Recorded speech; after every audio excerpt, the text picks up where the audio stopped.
ನಡೀತಿರುವಂತ ಎಲ್ಲಾ ವಿದ್ಯಮಾನಗಳನ್ನ ಗಮನಿಸ್ಕೊಳ್ಳಿ. ಎಲ್ಲ ಒಂದ್ ಕಡೆ ಮಾರ್ಗಸೂಚಿ ಅನ್ನೋ ಹೆಸರಲ್ಲಿ ಸರ್ಕಾರ ಏನಾದ್ರೂ ಹಣ ಮಾಡಕ್ ಹೊರಟಿದ್ಯಾ? ಸರ್, ನಾವು ಒಂದ್ ಹೇಳೋದು, ಇಲ್ಲಿ ಕ್ಯಾಬ್ ಚಾಲಕರುಗಳಿಗೆ ಮತ್ತೆ ಆಟೋ ಚಾಲಕರುಗಳಿಗೆ ರೋಸ್ ಹೋಗ್ಬಿಟ್ಟಿದ್ದಾರೆ ಸರ್.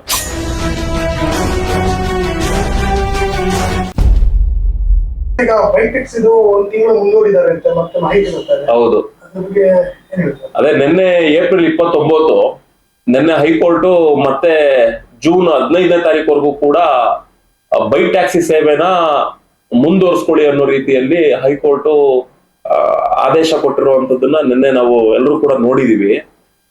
ಆದ್ರೆ ನಮ್ಗೆ ಒಂದು ಏನು ಅಂದ್ರೆ, ಹೈಕೋರ್ಟ್ ನಿಜಕ್ಕೂ ಏನಂತ ತಿಳ್ಕೊಂತ ಇದೆ ಈ ಟ್ರಾನ್ಸ್ಪೋರ್ಟ್ ಲೈನ್ ಅನ್ನೋದೇ ನಮಗೆ ಗೊತ್ತಾಗ್ತಾ ಇಲ್ಲ.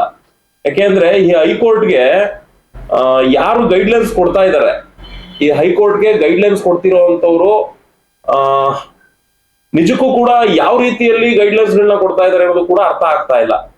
ಹೈಕೋರ್ಟ್ ನಿಜಕ್ಕೂ ಏನ್ ಅನ್ಕೊಂಡ್ಬಿಟ್ಟಿದೆ, ವೈಟ್ ಬೋರ್ಡ್ ಟೂ ವೀಲರ್ ಗಳಲ್ಲಿ ಪ್ರಯಾಣಿಕರುಗಳು ಸೇವೆ ಕೊಡ್ತಿರುವಂತಹ ಈ ಆಪ್ ಸಂಸ್ಥೆಗಳು ನಡೆಸ್ತಿರುವಂತ ಅಕ್ರಮದ ಬಗ್ಗೆ, ಈ ದಂಧೆ ಬಗ್ಗೆ ಹೈಕೋರ್ಟ್ ಮಾಹಿತಿನ ಅರ್ಥ ಮಾಡ್ಕೊಳ್ತಿದ್ಯಾ, ಅಥವಾ ಇವ್ರು ಏನು ಆಪ್ ಬೇಸ್ಡ್ ಸಂಸ್ಥೆಗಳು ಹೈಕೋರ್ಟ್ಗಳಿಗೆ ಏನಂತ ಹೋಗಿ ಅಪ್ರೋಚ್ ಮಾಡ್ಕೊಂಡು ದಿನಾಂಕಗಳನ್ನ ಮುಂದೂಡಿಕೆ ಮಾಡುವಂತ ನಿಟ್ಟಿನಲ್ಲಿ ಮುಂದಾಗ್ತಾ ಇದೆ ಅನ್ನೋದು ಇದು ಟೋಟಲ್ ನಮಗೂ ಕೂಡ ಬೇಸರ ಆಗ್ತಾ ಇರೋದು. ಯಾಕೆಂದ್ರೆ ನೋಡಿ, ಹೈಕೋರ್ಟ್ ಚೆನ್ನಾಗಿ ಅರ್ಥ ಆಗಿದೆ ಬೈಕ್ ಟ್ಯಾಕ್ಸಿ ಅನ್ನೋದು ಇಲ್ಲೀಗಲ್ ಅಂತ. ಈಗ ಮತ್ತೆ 15 ದಿನ, ಮೊದಲನೇದಾಗಿ 6 ವಾರ ಅಂತ ಏನ್ ಗಡುವು ಕೊಟ್ಟಿದ್ರು ಅದೇ ತಪ್ಪು. ಅದ್ರ ಜೊತೆಗೆ ಮತ್ತೆ 15 ದಿನ ಅಂತ ಏನ್ ಕೊಟ್ಟಿದಾರಲ್ಲ ಅದು ಇನ್ನೂ ಕೂಡ ತಪ್ಪು ಅನ್ನೋದು ನಮ್ಮ ಪ್ರಕಾರ. ಯಾಕೆಂದ್ರೆ ಈಗ ನೋಡಿ, ವೈಟ್ ಬೋರ್ಡ್ ಟೂ ವೀಲರ್ ಅಲ್ಲಿ ಈಗ ಜೂನ್ 15ನೇ ತಾರೀಕುವರೆಗೂ ಕೋರ್ಟ್ ಹೇಳ್ಬಿಡ್ತು ಹೈಕೋರ್ಟ್. ಈಗ ಜೂನ್ 15ನೇ ತಾರೀಕು ಒಳಗಡೆ ಒಂದು 10 ಆಕ್ಸಿಡೆಂಟ್ ಗಳಾಗೋಯ್ತು, ವೈಟ್ ಬೋರ್ಡ್ ಟೂ ವೀಲರ್ ಗಳಲ್ಲಿ ಆಕ್ಸಿಡೆಂಟ್ ಗಳಾಗೋಯ್ತು. ಮತ್ ಆ ಆಕ್ಸಿಡೆಂಟ್ ಆದಂತಹ ಕೇಸ್ಗಳು ಕೋರ್ಟ್ಗೆ ಹೋಗುತ್ತೆ. ಕೋರ್ಟ್ಗೆ ಹೋದಾಗ ಅಲ್ಲಿ ಏನಂತ ಬರುತ್ತೆ, ವೈಟ್ ಬೋರ್ಡ್ ಅಲ್ಲಿ ನೀನು ಪ್ರಯಾಣಿಕರ ಸೇವೆ ಮಾಡೋ ಆಗಿಲ್ಲ, ನೀನು ಪ್ರಯಾಣಿಕರದು ಪ್ಯಾಸೆಂಜರ್ ಸೇವೆ ಮಾಡ್ತೀನಿ ಅಂದ್ರೆ ನೀನು must and should contract carriage permit ಹೊಂದಿರ್ಬೇಕು.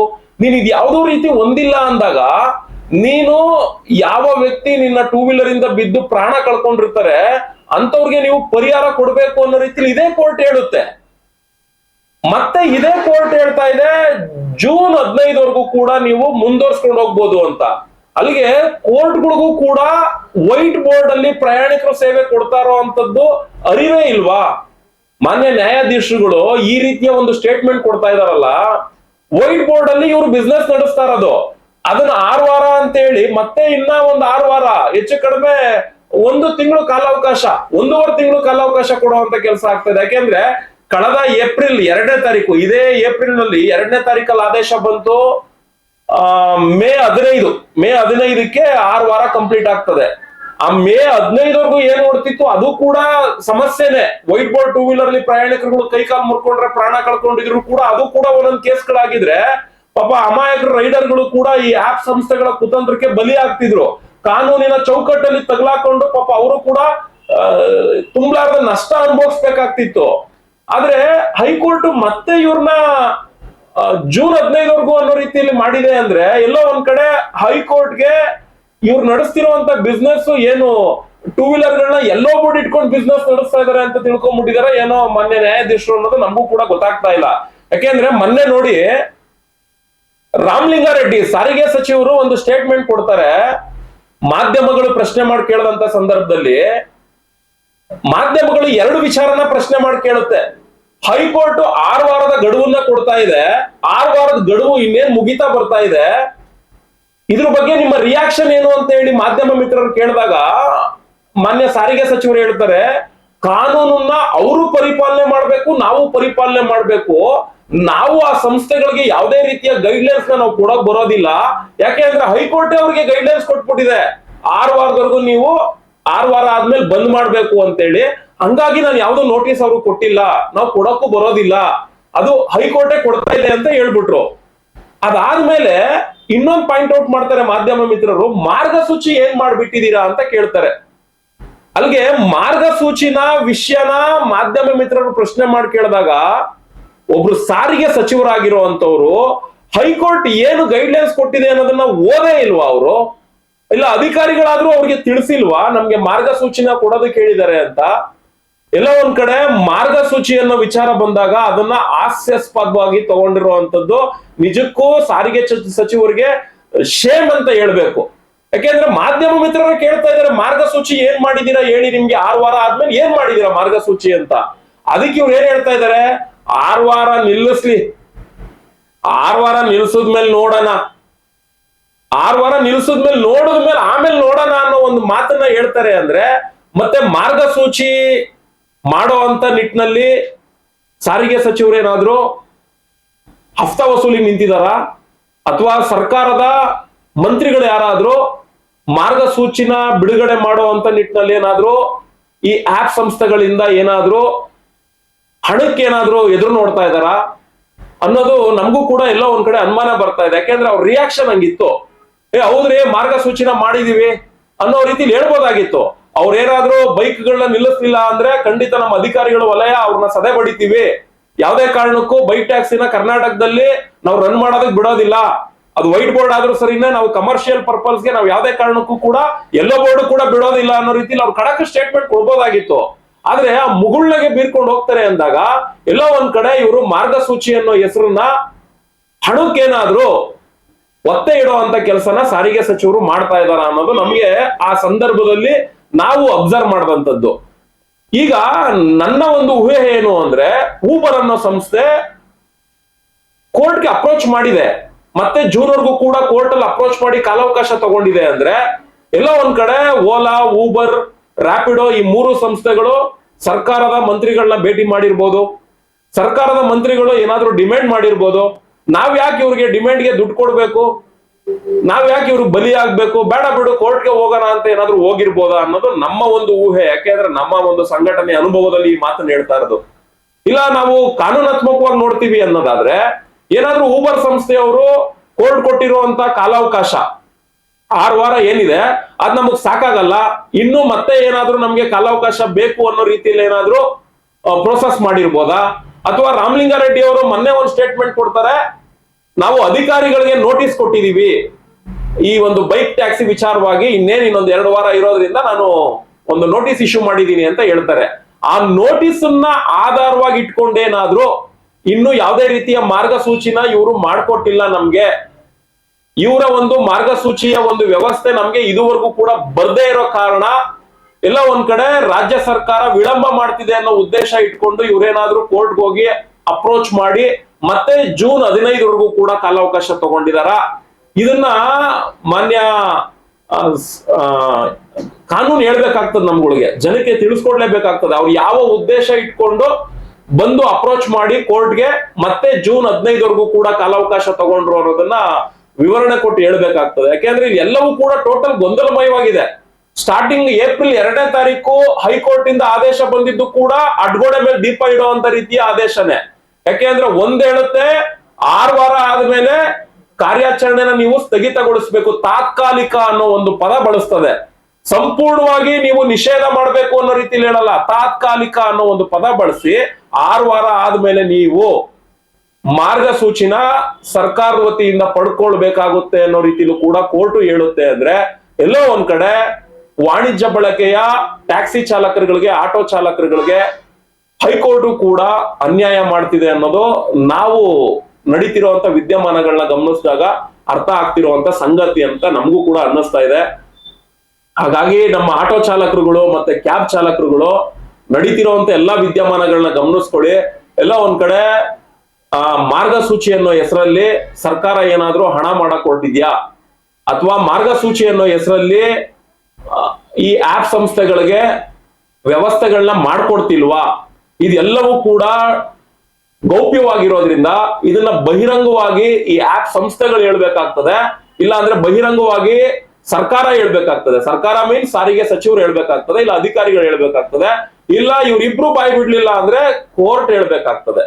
ಇದು ನಡೀತಿರುವಂತ ವಿದ್ಯಮಾನ ಸರ್.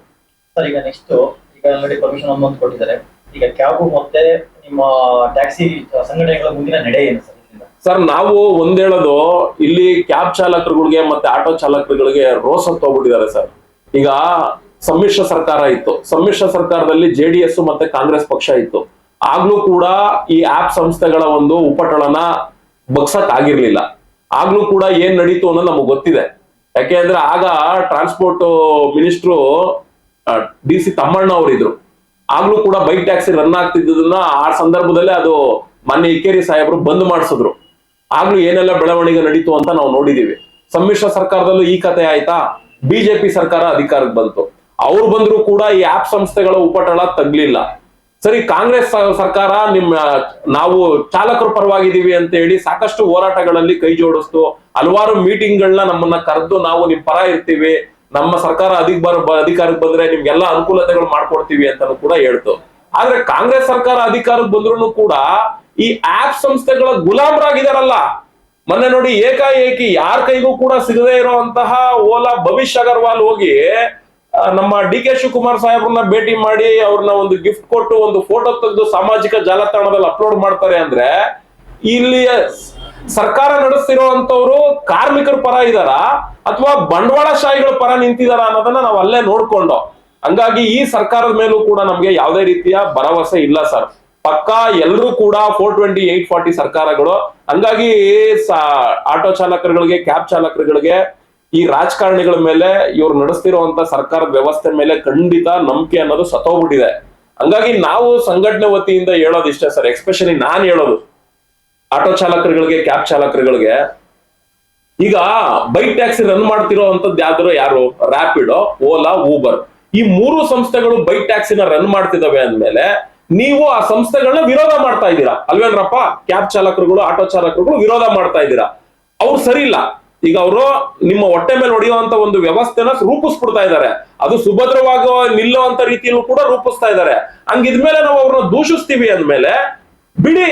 ಅವರ ಆಪ್ ಸಂಸ್ಥೆಗಳನ್ನ ಒದ್ದು ನಮ್ಮ ಸರ್ಕಾರ ಏನ್ ಹೇಳ್ತಿದ್ಯಲ್ಲ ರೇಟು, ಅದನ್ನ ಮೀಟರ್ ಅಲ್ಲಿ ಪ್ರಯಾಣಿಕರು ಸರ್ವಿಸ್ ಕೊಡುವಂತ ರೀತಿಯಲ್ಲಿ ಒಂದು ವ್ಯವಸ್ಥೆನ ನಾವು ಕೂಡ ರೂಪಿಸಿದೀವಿ. ಯಾಕೆಂದ್ರೆ ಬರೀ ಬಾಯಿ ಮಾತಲ್ಲಿ ಹೇಳಿ ನೀವು ಆಪ್ ನ ಬಿಟ್ಬಿಡಿ, ನೀವು ಮೀಟರ್ ಹಾಕೊಂಡು ದುಡಿಮೆ ಮಾಡಿ ಅಂತ ಹೇಳ್ಬೋದು. ಆದ್ರೆ ಯಾರು ಜನ ಬರ್ತಾರೆ ಅಂತ ಹೇಳಿ ಚಾಲಕರುಗಳು ಇದನ್ನ ನಮ್ಮನ್ನ ಪ್ರಶ್ನೆ ಮಾಡಿ ಕೇಳ್ತಿದ್ರು. ಅದಕ್ಕೆ ಆದ ಒಂದು ಆಪ್ ವ್ಯವಸ್ಥೆನೂ ಕೂಡ ನಮ್ಮ ಕರ್ನಾಟಕದ ಕನ್ನಡಿಗರು ಮಾಡಿದ್ದಾರೆ. ಅಂತ ಒಂದು ಆಪ್ ಸಂಸ್ಥೆಗೆ ನೀವೆಲ್ಲ ಕೈ ಜೋಡಿಸಿ ಆಯ್ತು. ಓಲಾ, ಊಬರ್, ರ್ಯಾಪಿಡೋದವ್ರು ಆಯ್ತು ಅದೆಷ್ಟು ದಿನ ಬೈಕ್ಗಳನ್ನ ಇಟ್ಕೊಂಡು ಅವರ ಸಂಸ್ಥೆ ನಡೆಸ್ತಾರೆ. ಅವರ ಬೃಹದಾಕಾರದ ಸಂಸ್ಥೆನ ಹೆಂಗೆ ಬೈಕ್ ಟ್ಯಾಕ್ಸಿಗಳನ್ನ ಇಟ್ಕೊಂಡು ರನ್ ಮಾಡೋದಕ್ಕೆ ಸಾಧ್ಯ?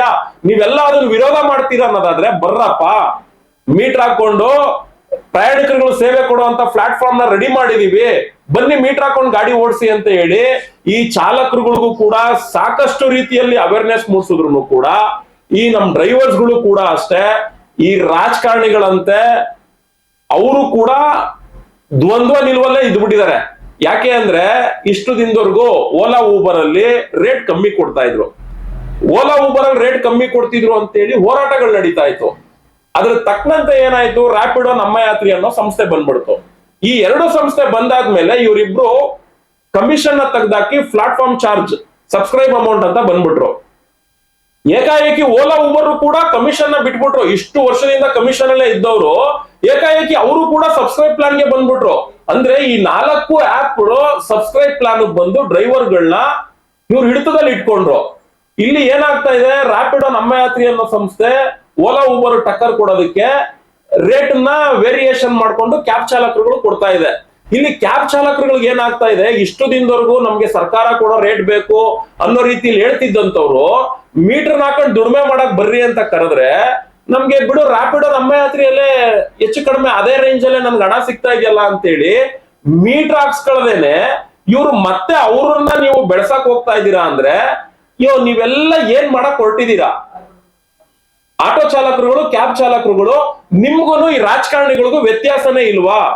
ನಿಮ್ಗಳಿಗೂ ಆಪ್ ಸಂಸ್ಥೆಗಳಿಗೂ ವ್ಯತ್ಯಾಸನೇ ಇಲ್ವಾ? ಓನರ್ ಕಮ್ ಡ್ರೈವರ್ಗಳು ಅನ್ನಿಸ್ಕೊಂಡಿರೋರು ನಮ್ಗೆ ಅನ್ಯಾಯ ಆಗ್ತಿದೆ, ನಮ್ಗೆ ನ್ಯಾಯ ಬೇಕು, ಈ ರೀತಿಲೆಲ್ಲ ಕೇಳ್ತೀರಾ.